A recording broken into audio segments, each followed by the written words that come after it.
Hello, and welcome back to Solving Problems No One Has Minecraft Edition. I'm Epitome. I play games. That makes this Epitome Games. Now, in the second episode, I believe it was, and I'll link that video right up here. Right up here. We'll link that right up here.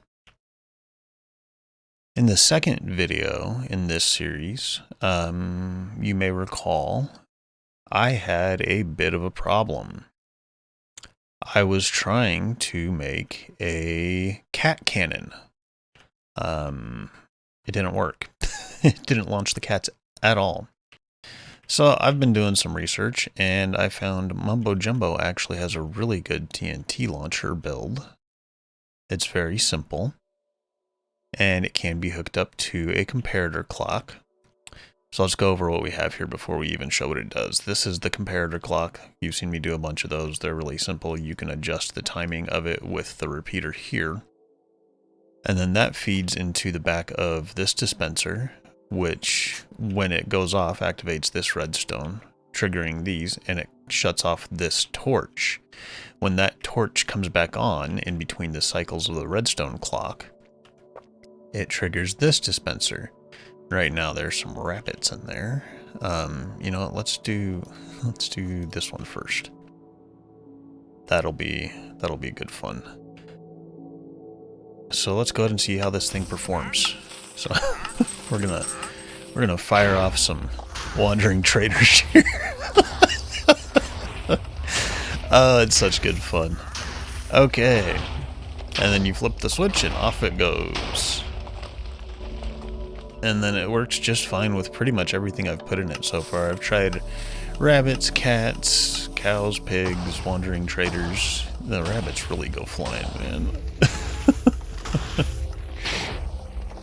Oh yeah, and of course the fence blocks around the front are just to prevent the animals from escaping, because the first couple of builds I did on this, the animals didn't want to stay on their little platform there. They wanted to run away and wander off and all of that. I mean, can you really blame them? But it was very inconvenient.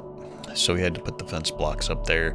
I think it's affected their trajectory a little bit. They go up a little bit more. They were launching out like that. All right. Well, anyways, that's enough of that. This little build here. I'll go ahead and drop into survival mode. This little build here, I did as a PSA. That's a public service announcement for those of you that aren't old enough to know what a PSA is.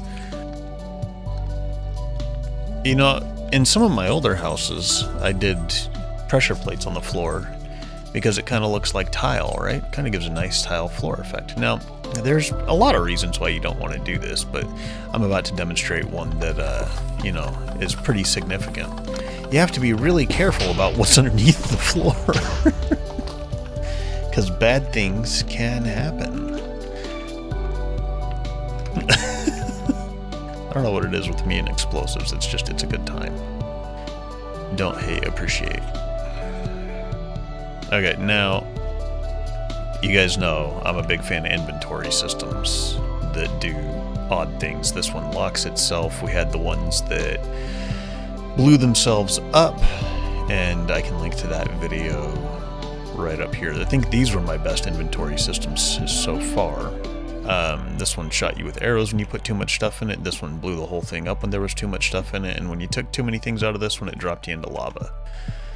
I'll stop reminding people about that because I did that in the last video too. But so now that you know that I like inventory systems and doing redstone with them, I'd like to introduce something that I think everybody is going to find to be tremendously useful.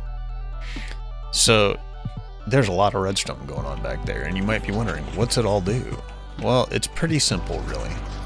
If you've ever had a situation where you wanted to be able to, you know, keep your items moving, this is the system for you. So if you just follow the hoppers here, this hopper goes into this stack of droppers, which then shoots into this hopper, which goes into this chest, which shoots into this hopper, which goes back into the original chest. Okay. So that's all this whole wall of chests is doing, is it's just cycling its items through the top and bottom chests. Alright.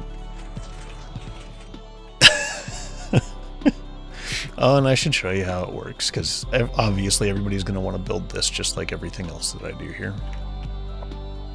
It's really simple. It's just comparator clocks going into these redstone blocks, going into these torches, going into these blocks up here. And that's it. That's really all there is to that. That's a really fun inventory system. And here, we've got a whole bunch of fanciness. As you can see, we've got flickering lights across the top. We've got just... it's a mess of stuff going on here. And if you take a look at the redstone in the back, you can see that this was actually quite a lot of doing going on here. So, we have... you know, I'm just going to go ahead and demonstrate it. I'm just going to show you what it does. Let's grab these, and these, and this, and this, and we'll just toss a stack of everything in here. So we've got the, you know, auto dropper here, shooting stuff into a water stream, and that takes stuff along the top. You guys have seen me do that plenty of times now. And let's let this run for a little bit. We'll watch the light show. This does not affect the lights. That's not what this does. These lights are indicating something, and I'll explain that here in a little bit. But yeah. So, okay, so look, we've got some repeaters and some comparators funneling into there. Wait, but we've got repeaters and comparators going into there, and into here, and into here, and into here. Yeah. And then, oh right, the bottom chest is going to be the one to check. So this one has stuff in it too. That's our... So instead of your inventory items being sorted, you can see here, instead of them being organized, they all get sorted randomly into whatever chest happens to be unlocked at the time. And I'm sure that there are way more effective ways of doing this, but I don't know why you'd even want to bother with figuring that out. So I think that's all I have for you for today. I want to say thank you for tuning in to another episode of Solving Problems No One Has. If you yourself happen to have had any of these problems, how can I get a inventory system to not organize my items? How can I get an inventory system to not keep my items in the same place? And if you've ever blown up your house using pressure plates, or if you've ever needed to know how to launch rabbits, cats, wandering traders, or any other mob, you know, I've answered some question you've had today, or I've solved the problem that you've had. So leave a like down below, leave a comment down below. If you found today's video to be entertaining, then please do subscribe and hit that notification bell, because we'll be doing a lot more just like this. And I would really encourage you to go back and watch the beginning of the series. Honestly, for me, I think the first video I did in this series was the best, and I will link that one up in the top right corner now-ish. But either way, I'm glad that you joined me today in this episode of Solving Problems No One Has, and I really hope that you enjoy the rest of your day. So you take care, and bye-bye.